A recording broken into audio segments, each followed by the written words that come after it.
Hey community, this is Dr. Hugh coming at you, and today what I want to go over is what I've come up with is the top 24 reasons why you still have fibromyalgia. Now, fibromyalgia, if you're suffering with fibromyalgia, I want to let you know there is hope for you to get better. You just have to look outside the conventional box for you to get recovered. But I help lots and lots and lots of people recover from fibromyalgia. So before I get into my top 24 reasons, let me just go over a few statistics on fibromyalgia. Now, if you're listening to this on a podcast, down below you're going to see a link to the video on my website, so you can go and you can check out the video on my website. But if you're driving, listening to iTunes, you'll be able to get a lot of good content out of just listening to this versus seeing it.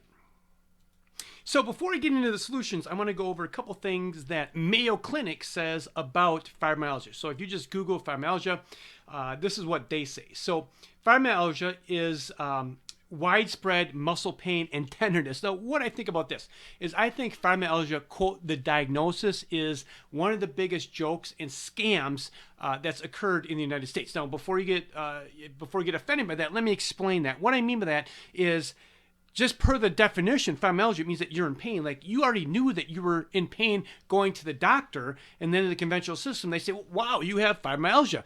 And then Mayo Clinic goes on to say this, it says treatment can help, but this condition cannot be cured. So why do I think fibromyalgia is a total scam BS diagnosis? Because fibromyalgia just means that you have diffuse muscle pain. And then they go on to say, Mayo Clinic says it cannot be curable. Well, I want to let you know that I've helped lots and lots of people recover from fibromyalgia. So in the current system, there's no drug that's going to be able to decrease your, and get to the, let me rephrase that. There's going to be no drug that can get to the root cause of your fibromyalgia. That's physically impossible. So this is the tools that the conventional system is using. Gabapentin, maybe they give you some antidepressant medications or something to help your fibromyalgia, but that isn't the underlying cause of the problem. So through basically 23 years of clinical experience, I've come up with the 24 main reasons why I think people have fibromyalgia. And if you are listening to this or you're watching this, you need to look at this and see, well, have any of these things been actually investigated on my case? Or has it been you've gone to the doctor and they said you have fibromyalgia and there's nothing that can be done, and that's the end of your situation? Now, when we talk about the top 24, there's not one of these that is like the smoking gun. So what I mean by that is when I approach cases, when I try and get sick people well, and I see a lot of severe chronic conditions, is I try and do a polytherapy approach. So if there's 5 or 6 or 7 things that we can do at one time, they might not be huge things, they might be small minor things, but when they all add up, this is when it can take your body from a state of inflammation, which if you have fibromyalgia, you're in a state of chronic inflammation to some degree or another, and then we're just trying to reverse and take back that inflammation, so then your God-given healing ability to heal and function can recover you. So, there is hope out there. I don't care what the Mayo Clinic says. If it says it's incurable, that's not my viewpoint. That's not what I've experienced clinically over 23 years of experience. So let me get in this PDF. And again, if you're listening to this, there's going to be a link somewhere where you can download these 24 what I consider to be the top things that need to be investigated. All right, so what I'm going to do is just briefly touch on these 24 possible reasons why you're having fibromyalgia really quickly, and then if you want to dive into the research, so there's lots and lots of research that I have here. So if you're watching this, if you see here like low vitamin D, now there's no top priority. It's not like vitamin D is the #1 priority, which is #1, and then whatever the 24th is, I can't remember what that is. But the 24th one, let me just check right now. The 24th would be not enough digestive enzymes. So just because it's 24th doesn't mean that shouldn't be #1 priority, right? So if you go and you look at this PDF, if you download this PDF, what you're going to see is a couple things. One, you're going to see this #1 right here. So if you scroll all the way down to the bottom, you're going to actually see my references. So these references pertain to specifically fibromyalgia and low vitamin D. Now also too, I'm going to have a link. If you just click that big #1 there where it says low vitamin D, if you click that, that's going to take you to my website, and then I have basically a whole, a lot more information on vitamin D. So for example, vitamin D. Do you have suboptimal vitamin D? Vitamin D ranges in the conventional system 30 to 100. So if you have vitamin D of 35, you're considered fine. Well, that's not fine if you have fibromyalgia. You should be around 80. So that would be number one, is you got to check your vitamin D. Two, you got to make sure you don't have leaky gut. If you have gas, bloating, constipation, diarrhea, if you're using antacids, heartburn medications, if you're using anything to support your digestive system, this means that your digestive system is not well, and 80 to 90% of your immune system is in your gut. So let me say that again. 80 to 90% of your immune system is in your gut. So if you have a bad gut, you're going to have inflammation. If you have inflammation, you're going to have fibromyalgia. You're going to have chronic pain, chronic inflammation. So number two is you got to make sure that your gut, look at your gut, figure out your gut. Do you or do you not have leaky gut? Now, here's a caveat. What the research shows, medical research shows, is only 50% of the people that have leaky gut have GI issues, such as constipation, diarrhea, bloating, gas, right? So you could have a leaky gut and think you're fine, but yet you're still sensitive and you still have a leaky gut problem. So this is where the guided plan comes in, where we're actually trying to peel the layers of the onion away and get to the root cause of the problem. Number three is, do you have PCOS or endometriosis? Difficult periods, endometriosis, this can be a sign of hormonal imbalance. It can be a sign of too much insulin, high sugar level. So this needs to be investigated. So that's number three. Number four is, do you have a leaky brain? Have you ever had concussions? Have you ever been dazed or knocked unconscious? Do you get dizzy? Do you have brain fog? Do you have brain fatigue? All these things would indicate that you have a leaky brain. Now, why is leaky brain so critical? Because your brain actually dampens pain. Let me say that again. Your brain actually dampens pain. So what does that mean for you? If you have a leaky brain, if your brain's inflamed, your brain cannot dampen pain. So if your brain cannot dampen pain, you're going to be more sensitive to any pain in your body. So if you have a light touch, if you hit something, you're going to be in spasm. You're going to experience pain a lot greater than someone that has a healthy brain. So this is critical. Your brain is very, very critical when it comes to fibromyalgia and pain, because it actually dampens pain. So a lot of people, I'll talk to people and I'll ask them about their brain, and they, no one's ever asked them about this. Well, have you been in any car accidents? Have you had any?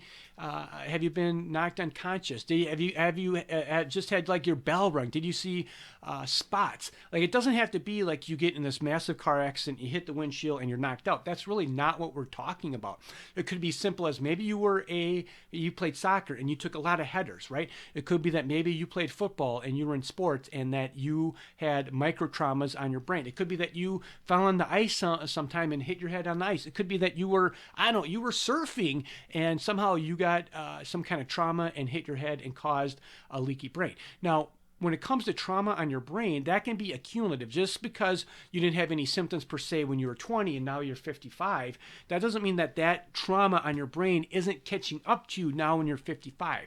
There's a thing what we call priming of your cells in your brain. And what that means is they're primed, meaning that any small irritant will cause inflammation greater in your brain because you have this incident was there from prior.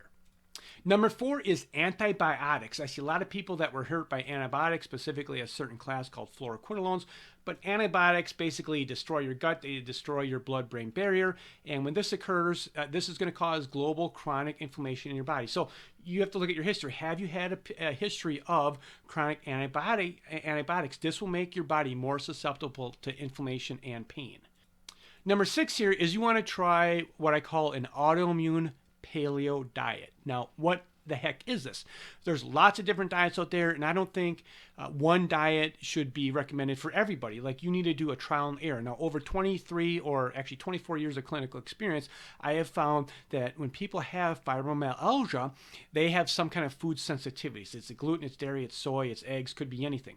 The autoimmune paleo basically eliminates all these food sensitivities that you may be sensitive to. Now, when I say sensitive to, what that does is that causes more inflammation in your body. So again, if you're more inflamed, it's going to go to your muscles, and then your muscles are going to fire very, very easy, and this is going to cause chronic systemic pain, inflammation, quote, your diagnosis of fibromyalgia. So really simply, it's you're eating fruits, you're eating vegetables and meats. Now, you don't have to stay on this diet forever, but we want to do a gradient thing. Like, you want to try certain things, try 3 or 4 or 5 different things, and then move forward and see if that works. So a paleo diet, or autoimmune paleo is very, very critical.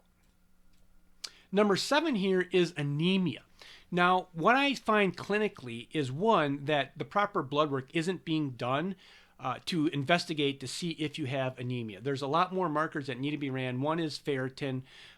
You can check. There's actually like 7 or 8 markers that can indicate if you have anemic condition, which I see the standard conventional blood work. It's just never done. It's just not done. And to be honest with you, to check these things, literally my cost on a good like iron panel is like $15. It's ridiculously cheap. Now, one of the things that happens when we talk about anemia, you could have anemia or you could have subclinical anemia. So what the heck does that mean? This is what I find more often than not is women, there's always a scale. This is more in women, right? There's a scale of basically anemia. Now, when I say subclinical, I mean you could be at the low range of iron and you would be considered fine, but that's not enough iron for you to deliver oxygen to your cells. So what does, when we talk about anemia, what is that? That's not enough iron in your body to deliver oxygen to your cells. So if you have subclinical anemia, meaning that you can't be diagnosed with anemia, this isn't going to deliver proper oxygen to your muscles. Now, as we go through these 24 top reasons, I'm hoping that you'll have some cognitions like, wow, I never had this checked, and I never had this checked, or this checked, or that checked. So this is where I just act as a guide, right, to trying to connect these dots and see if we can recover you. So anemia is very, very critical. Subanemia, there's a lot of good research on that. Now, the 8th thing right here is gluten. Now, gluten sensitivity is very epidemic. And again, most people that are gluten sensitivity don't have any GI issues. Now, a lot of times I will hear people say, well, I've been checked for celiac disease and I don't have celiac disease, so therefore I can eat gluten. That's completely 100% false. You can have gluten sensitivity, but not actually be, quote, have the gene for celiac disease. And most people fall in the category of being gluten sensitive, meaning that no test is going to show that they actually are positive for a gluten sensitivity, but they are no test is actually going to show like blood markers to confirm like you are sensitive to gluten. Most people are gluten sensitive, which means that if they eat gluten, they're going to have some kind of problem. And one of the things is inflammation. God did not design us with the proper digestive enzymes to break down gluten. That comes from a grass.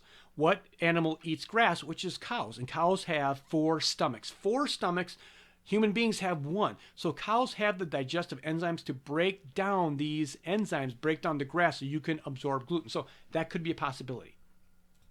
Number 9 is magnesium. There is tons of research on this. Research shows that 60% of all Americans right now are magnesium deficient, which is a problem. So, magnesium is needed in 400 enzymatic reactions in your body that causes your muscles to relax. So if you don't have enough magnesium, you're going to be deficient. Now, one of the things I do want to say about supplementation is when I recommend things with clients, a lot of my clients are really, really sick. So if you look at the back of the bottle for magnesium or fish oil or vitamin D, whatever that is, the back of the bottle is a dose for well people, right? So fish oil might say take 2 capsules a day. Well, that's for someone that doesn't have any chronic problems. Someone that has chronic problems might need to take 10 or 15 or 20. I don't know what you need to take because you have to do an investigation, right? So this is the things that can come in is you might say, well, I've tried magnesium, I take fish oil, but maybe you're not taking enough of them to actually convert in your body and start changing the needle to healing in your body. Perfect example, again, is a fish oil. So you could be... Fish oil is omega-3, which is EPA and DHA. And this has to do with the cell membranes. You need fish oil to make strong cell membranes and decrease your global inflammation. There's lots of information on the internet on this. And one of the things is people say, well, I've tried to take fish oil and I've burped it up. So that's common, so I don't take fish oil. So there's a couple, quote, hacks for that. One could be that your fish oil is just a poor quality product. 2 could be that you don't have enough digestive enzymes and gallbladder activity to actually break down that fat, so you start to burp it up. The third hack is you can freeze your fish oil capsules, put them in the freezer, and then take them. And sometimes that allows the fish oil to bypass your stomach and get down into your small intestine, so then you don't burp it up. So that's a couple hacks with that. Number 11 here is we're going to be talking about mold. This is massive. I always run mold checks on people that have chronic diseases. You do not want to be suffering day in and day out and find out that you have mold, and literally the test costs $250 to see if you have mold or not. I've had people spend $50,000 on their case with all the special bells and whistles, and no one checked for mold. No one did the fundamental principles, the basic 24 principles, and guess what? They have mold. It's in their house. It's in their body. It could be a past exposure. Mold will cause chronic systemic inflammation, so you want to get checked for mold. That's number 11. Number 12 is your mitochondria. How well are your mitochondria? Now, your mitochondria, depending on where it's at, it could be in your heart, it could be, every cell in your body has mitochondria. Now, some cells have higher dense mitochondria than other cells. So, for example, your heart, in one cell, can have roughly 2,000 mitochondria in each individual cell. So, if you have poor mitochondria function, that means that you're not going to produce energy, but not only produce energy, it also has to do with hormone production, it has to do with intercellular communication, it has to do with breaking down cells. The mitochondria actually will tell other cells in the body, this is a bad cell, let's get rid of it and start breaking it down. So you want to look at your mitochondrial function. Now, if you have fibromyalgia, guaranteed that your mitochondria are not well. So in the top 23 minus mitochondria, all these other things that we talked about will affect and will cause your mitochondria not to function optimally.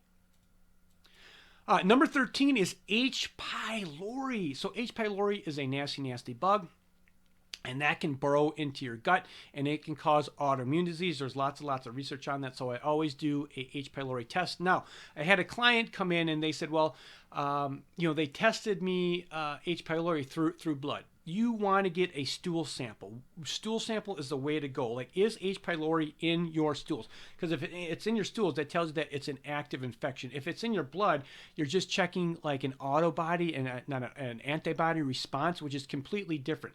So if they check it in blood, you could have H. pylori from 10 years ago. If it's actually in your stools, that tells you it's a current infection, and that could be a possibility for your fibromyalgia. Now, I don't necessarily go and start killing H. pylori. This is where you want to do a systematic approach. I try not to kill things right away, and I try not to pull out metals and environmental pollutants right away, because most people that are sick, they're too delicate. You can't go in and start killing bugs, and you can't go in and start detoxifying and pulling out metals and chemicals and molds. Like, that's something that you don't want to do that right away, because people's bodies are too fragile. You have to build up their cell membranes, get their physiology, what I call their constitution, like how well their constitution is. You got to build that up first before you start going in and killing things and detoxifying things. So that's number 13.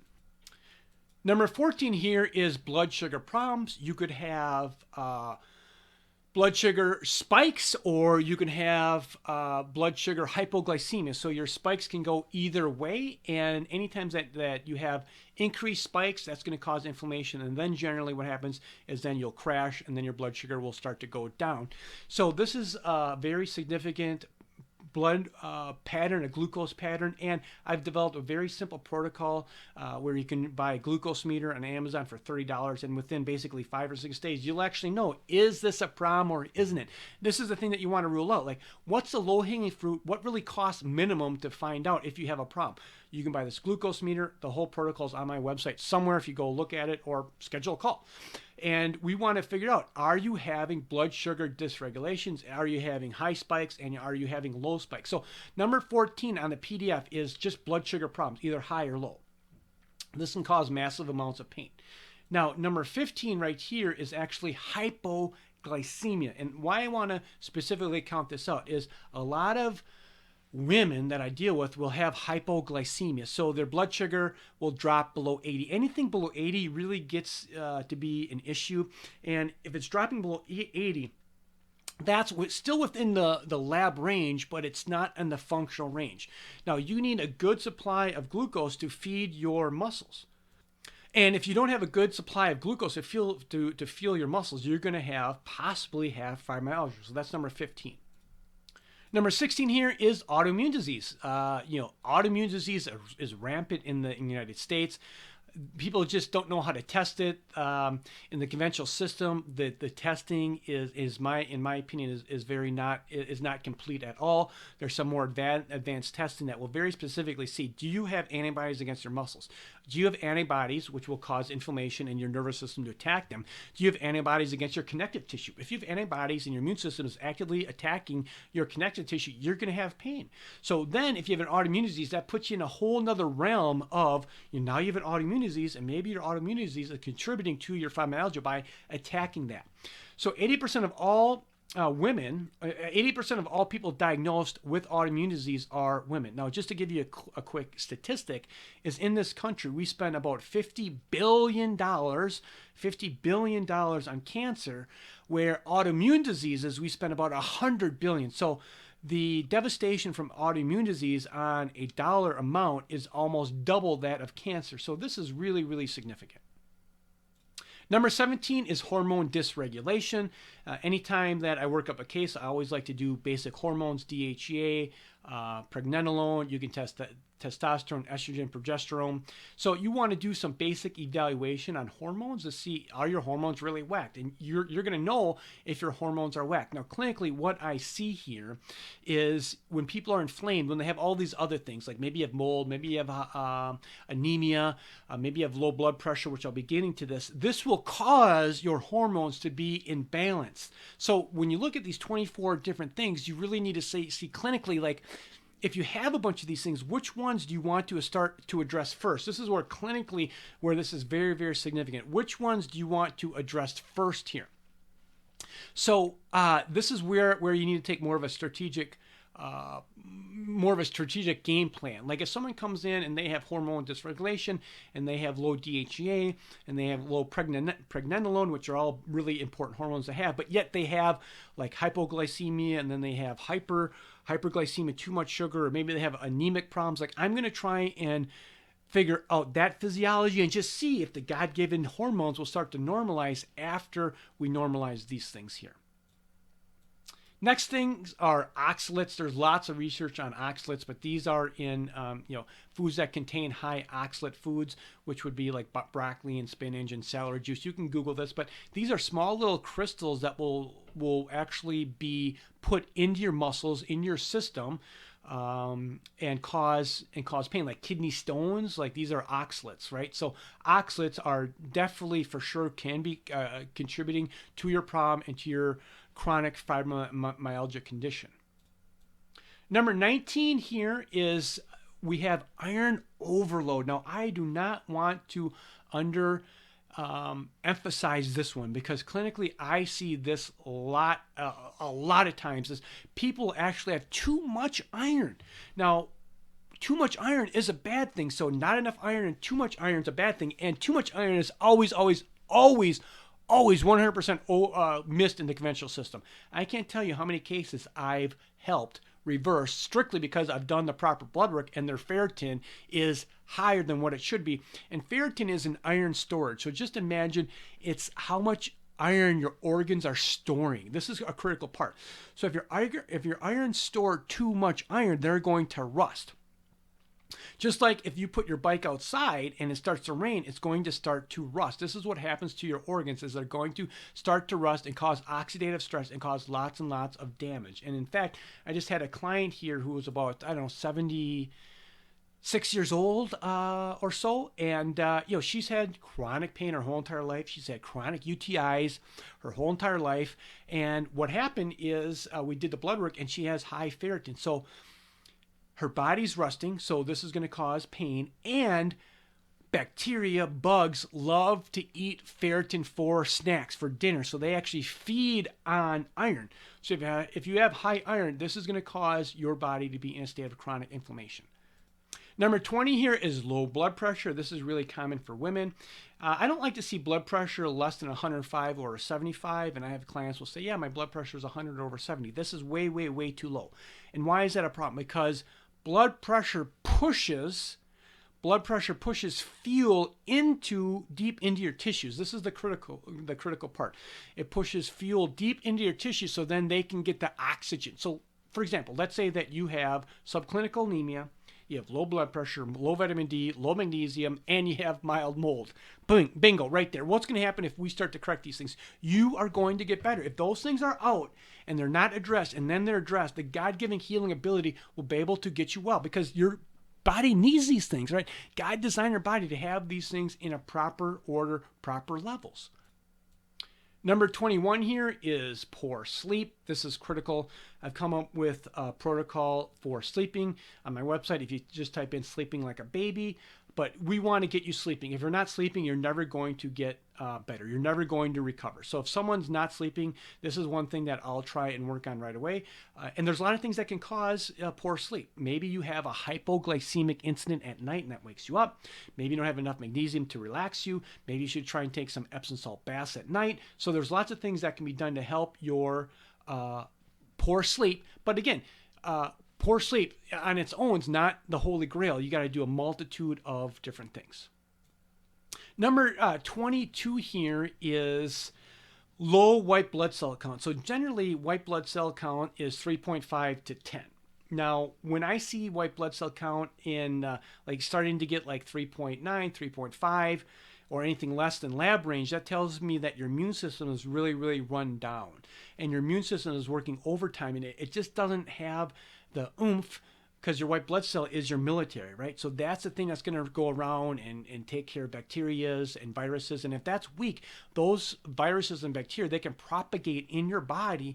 And when this propagates, this can cause global inflammation and cause fibromyalgia. So, you know, there's lots of things that can cause white blood cell count, but you want to rule that out and figure out if you have low white blood cell count, why is that and what can be done to help that.